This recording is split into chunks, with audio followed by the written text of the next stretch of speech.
This Halloween, ghoul all out with Instacart. Whether you're hunting for the perfect costume, eyeing that giant bag of candy, or casting spells with eerie decor, we've got it all in one place. Download the Instacart app and get delivery in as fast as 30 minutes. Plus, enjoy $0 delivery fees on your first 3 orders. Offer valid for a limited time, minimum $10 per order, service fees, other fees, and additional terms apply. Instacart, bringing the store to your door this Halloween. 7 things you don't really need to know, but probably should. I'm Chiara, and this is the Sunday 7. On today's episode of the award-winning Sunday 7, we get details on a new innovation in detecting prostate cancer. Will Guyatt talks us through a rare win for big tech in the courts. We hear about a new way to boost bees' brains and the miraculous story of a recycled tortoise. As usual, if you're enjoying this episode, do please like and follow us and maybe even leave a review. And remember, we're here 7 days a week at 7 a.m. with the 7 biggest stories on the Smart 7. But first, it was on this day in 1938 that American industrial giant DuPont announced that it had created a new synthetic fibre yarn which was to be known as nylon. It was designed to be extremely tough and resistant and also intended to be formed into fibres in various shapes such as bristles and sheets. It's gone on to become a critical part of modern life, used in everything from hosiery to fishing lines to toothbrushes and more. Last weekend, 6-time Olympic champion Chris Hoy announced that he had a terminal cancer diagnosis and that he has between 2 and 4 years left to live. He's suffering from prostate cancer and went public to encourage more men to get checked, and there's been a huge surge in men seeking advice over the last 7 days. Prostate cancer is relatively easy to diagnose, but is often discovered late, and NHS guidelines around the PSA blood test means it's hard for GPs to proactively recommend it to patients. Chiara Blaise is the Director of Health Services at Prostate Cancer UK, and she says it's something that needs to be addressed urgently. We're sort of beholden to NHS guidelines that are frankly outdated and are not representative of the right kind of men that we want to come forwards, and we desperately want these guidelines to change so that things like this don't happen. Men are dying needlessly because the guidelines aren't appropriate and aren't up to date with the evidence. If you're concerned or want to find out more, there's a prostate cancer risk assessment tool on the website of Prostate Cancer UK, which will give you more information. They've also been investing in research and just announced a new project aimed at speeding up identification of the most aggressive forms of the cancer, which uses AI to help detect the genetic signature.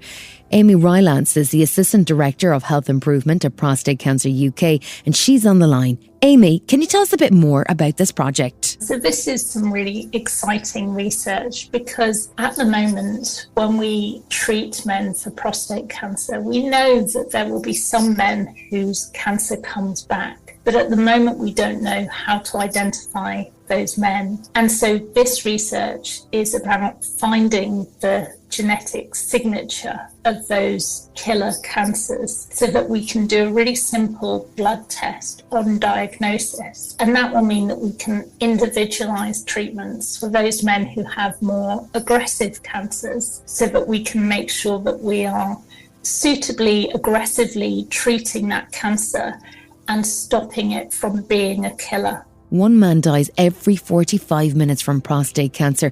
So how will this new project transform the way prostate cancer is diagnosed? So there are 2 major drivers to the tragic number of deaths from prostate cancer. One is that far too many men are being diagnosed late. The other major challenge that we have is that the men who are diagnosed in time for curative treatment, that their cancer is so aggressive that it is resistant to being cured. And this research is about that second group of men and giving them the best possible chance of a cure. Do you think the use of AI in these kind of projects will make a big difference in the future? By using AI, by using computers, we can spot patterns within that data that no human being could ever see, but also we can do it at pace. So it's really exciting to see it coming to fruition here, but we hope it will also enable us in time to start looking at, well, what are the genetic risk factors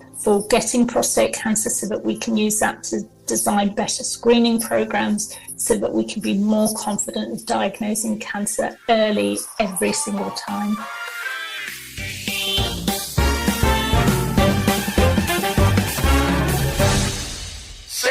2024 has absolutely been the year of big tech versus big law, and this week saw a couple of stories that are definitely going to lead to future legal cases and a win for big tech after 15 years of legal appeals. When it comes to big law or big tech, there's only one man we're paying for legal advice, and that's Will Guyatt, KFC. He's not a barrister, he's just a big fan of the singer. Well, it seems extraordinary, but big tech actually won a legal case. How long have Intel been entangled in this particular battle with the EU? Intel are the business behind the chips in more than half of all PCs, and they've managed to stop this fine of over €1 billion, which was imposed for allegedly abusing its market dominance in the sale of computer processors. And that's not all. They're even going back to the EU with another legal case against the Commission, which would see them overturning a separate €376 million fine if they win. Even though it's been in court since 2009, this case has actually been going on since the year 2000. Is that right? Correct, yeah, 24 years, and it's absolutely bonkers to the extent that this case has now become widely known as an example of how these things can bounce between Europe's multiple courts for decades if companies keep appealing rulings they disagree with. This feels like a rare win for tech businesses right now, but I'll feel my soul draining from my body if I'm going to be talking about the same legal cases in almost a quarter of a century. And we heard this week about another lawsuit against big tech. This time it's over AI chatbots. What's going on? The parents of a US teen who became obsessed with a chatbot and spoke to it before his death have filed a lawsuit against the company behind the chatbot, Character.ai. Despite the app having a permanent disclaimer on its chatbot saying everything your character says is made up, Sewell Setzer III developed an emotional attachment, texting it constantly to update it on his day and engaged in long role-playing conversations. In his journal, Setzer wrote, "I like staying in my room so much that I start to detach from this reality, and I feel more at peace and more connected with Danny, my character, and much more in love with her, and just happier." One night he suggested to the bot that he was having thoughts about killing himself, and horrifically, the chatbot replied with what appears to have been encouragement. It's a really depressing story. What are the likely implications for the flurry of chatbot apps? This is one of the bleakest stories I think we've ever covered. Even creating and marketing a chatbot for lonely people has loads of issues and not just legal ones. Tragic cases like this will likely force those with uncensored chats and explicitly sexual content to introduce guardrails to protect their users. Now, I am just here to report on the tech, but for God's sake, if anybody from government is listening, this sector needs urgent regulation. And given all the AI hysteria at the moment, it seems a weird time to launch an app that gives AI control of your computer. Why do Anthropic think that's a good idea? This new function in Claude AI has got tech heads really excited and those who watch The Terminator absolutely terrified. It's called a computer use feature, and it lets AI use other applications on your device. It can collect data off the web, put it into spreadsheets, and apparently it can even build and upload you a website from scratch without you doing anything. The developers behind it say this could turbocharge AI development now that AI essentially has the power of your computer at its control. This is currently billed as an experiment and only allows the AI to use a virtual system on your hardware. It's not actually getting access to the silicon itself. This provides some kind of level of protection, but for many, this already feels like a step too far. And finally, there's a new documentary on the way that claims to reveal the real creator of Bitcoin. This is a weird saga, right? Who the hell is Satoshi Nakamoto? That's the alias used by whoever created Bitcoin. Somebody recently went to court in the UK to claim they were Satoshi and lost. And now there's a new HBO documentary by the team who revealed who the founders of US conspiracist QAnon were, and they suggest it's a Canadian called Peter Todd, who is Satoshi Nakamoto, the mysterious creator of Bitcoin. Evidence suggests that Todd was interested in cryptography and knew somebody who regularly exchanged emails with the mysterious Nakamoto. And apparently Todd also used a very specific use of British and Canadian spellings, likewise with Nakamoto. Now, Todd, of course, has strongly denied he's Nakamoto to pretty much anyone who'll listen. It's suggested also that he'd gone into hiding, as Bitcoin wallets belonging to Satoshi are now worth around $67 billion, which would make this mysterious Bitcoin creator one of the world's top 25 richest people. And this story gets even weirder. The respected tech publication Wired put out a story claiming Todd had gone into hiding as a result of the documentary, but given he was speaking at a tech conference in Atlanta the same day, that feels like a total exaggeration. The crazy world of crypto continues to get weirder. Still to come this Sunday 7, we drop in on the Bloomberg Tech Summit and we find out how to boost bees' brains.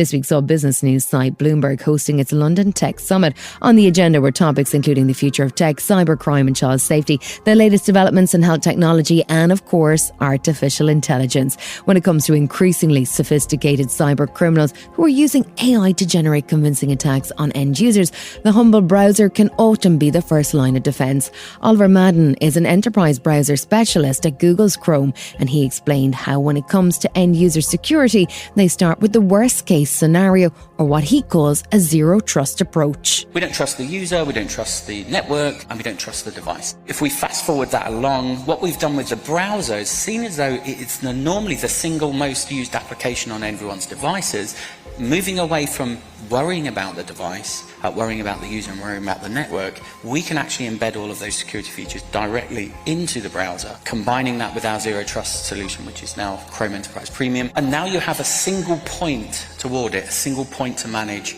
and that makes your risk lower. Cyber attacks are an increasing risk for business. Bas Berger, CEO of BT Business Services, says they've been protecting customers for years, but as AI and tools speed up, the attacks are becoming increasingly frequent and sophisticated. We did some research recently and we found that we see 200 million attacks a day on our network, potential signals of an attack on our network and therefore also on our customers' network. This translates into 1,000 signals on every single device which is connected to the internet per day. So you're in your house and every day, 1,000 times somebody knocks on it to see if it's open, to see if they can break in or not. Jess Figueras is the Chief Executive of Pionen Security and also the Acting Chair of Trustees at the UK Cyber Council. And she says we need to be thinking beyond just cyber security. We're in a situation now, I think, where, we're starting to talk about cyber resilience rather than just cyber security. And what that means is we're in a world where, unfortunately, we have to think, when, not if. And if we're thinking when, not if, the question is, can we recover from this?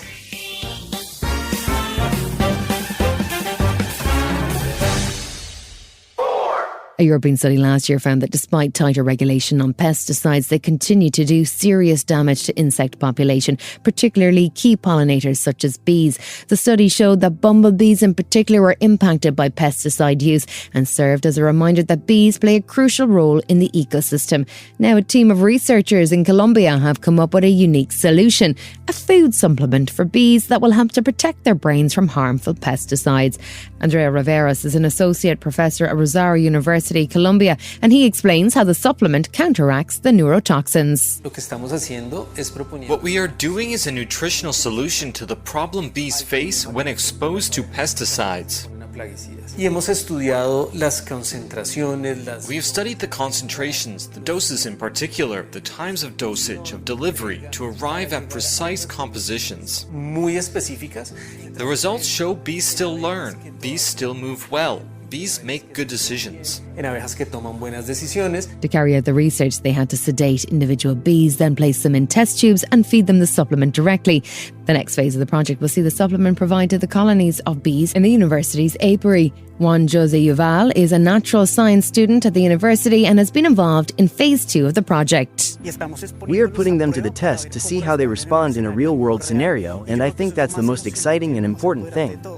We already know that there are things that help.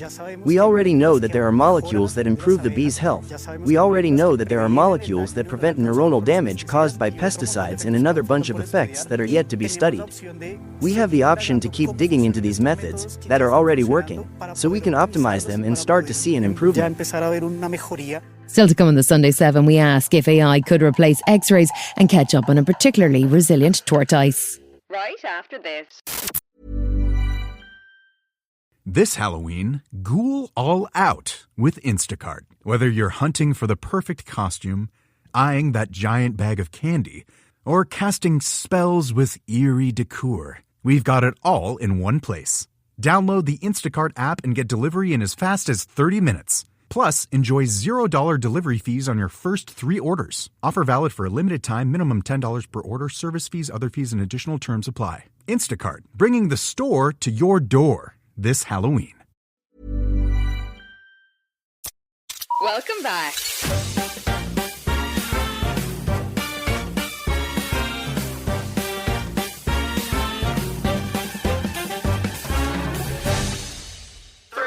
This week saw leaders gather for the United Nations Biodiversity Conference of the Parties in Colombia. It's better known as COP16, and the purpose is to measure progress on the goals for 2030, which were to ensure that at least 30% of land and water was protected for nature. The news wasn't good. So far, only 33 countries out of 196 have actually submitted their biodiversity strategies, and UN Secretary-General Antonio Guterres was sounding the alarm at the opening session. We are not on track. Your task at this COP is to convert words into action. That means countries presenting clear plans that align national actions with all the framework's targets. The issue is part in around funding, which developed countries committed to providing $20 billion in funding per year to assist with climate and environmental issues from 2025. The conference saw protests from Indigenous and Afro-Latin American activists who were concerned that the pledges made are not turning into concrete actions. Hector Ganan, Bueno, is a member of the National Indigenous Guard of Colombia. We don't want this to end up as an insignificant document signed to fulfill a few protocols or to legalize the devastation of our Mother Earth. Here we truly want commitments. We want inspirational states with economic power not to be satisfied with paying carbon credits, but to take on the preservation by generating policies. A study presented at the conference showed that the biodiversity index is actually declining, dropping by almost 2% over the last 20 years, while less than half of the required area has been effectively protected, and it looks increasingly likely the 2030 target will be missed. Gould is the chief executive of the Zoological Society of London and says it's essential that nature is treated as a priority. 33 out of 196 countries have presented their action plans as they're supposed to, and I think it reflects the fact that there's a bad tendency for nature to slip down the to-do list. When there's a lot of other priorities and pressures, people very mistakenly can start to see nature as a nice to have, which of course it isn't. It's absolutely essential for our future well-being and indeed survival.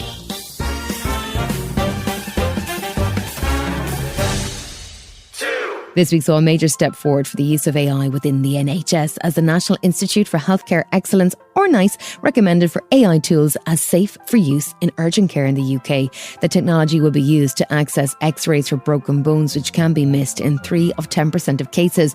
And Richard Evans, CEO of the Society of Radiographers, says it may be the start of a growing role for technology in X-rays, but that currently the law requires human sign-off on any report. We would expect, and we've always seen in our profession, technology develop and become better at assisting the healthcare process. That's what we all support and we want to see. I don't see that human interaction that the radiographer provides with the patient can be overtaken by a machine just yet, however clever they get and however much we come to rely on them, which I'm sure we will more and more. Marc Warner is the CEO of a firm called Faculty AI. Their focus is on what he calls human-first AI solutions, and he says it's critical that the balance between humans and AI is closely monitored. Talking about artificial intelligence is like talking about biology. Nobody says the field of biology is like universally good or universally bad. In general, in the long run, there'll be 2 ways of building AI systems. One where humans control the AI systems, one where AI systems control the humans. We are very much in favour of the first version. We think that's safer. Baroness Shami Chakrabarti says AI is already making decisions about many aspects of our lives. Already, on both sides of the Atlantic, really important decisions about us.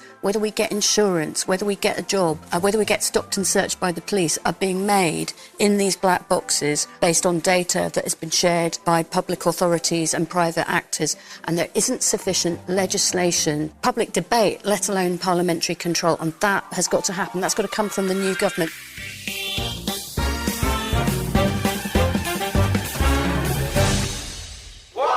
We hear a lot about how we need to do more recycling, but I'm pretty sure that's mainly around cardboard, plastic and glass, and not actual tortoises.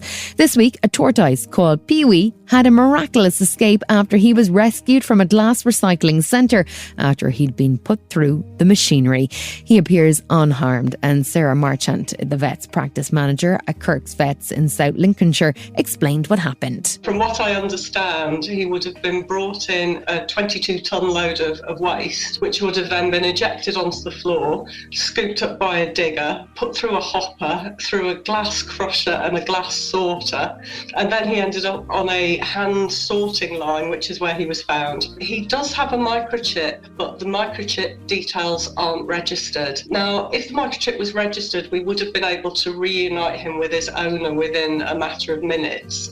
So I guess that's the big takeaway for us from this is if you have a pet, get it microchipped, but make sure that your microchip details are up to date so that if it does go astray, we can reunite you really quickly. This has been the Sunday 7. Wherever you're listening, do us a favour and hit the follow button. We'll be back tomorrow at 7 a.m. with the regular Smart 7. Have a great rest of your weekend. Written, produced and published by Daft Doris. 1-800-Flowers.com knows that a gift is never just a gift. A gift is an expression of everything you feel and helps build more meaningful relationships. 1-800-Flowers takes the pressure off by helping you navigate life's important moments by making it simple to find the perfect gift. From flowers and cookies to cake and chocolate, 1-800-Flowers helps guide you in finding the right gift to say how you feel. To learn more, visit 1-800-Flowers.com/ACAST. That's 1-800-Flowers.com/ACAST.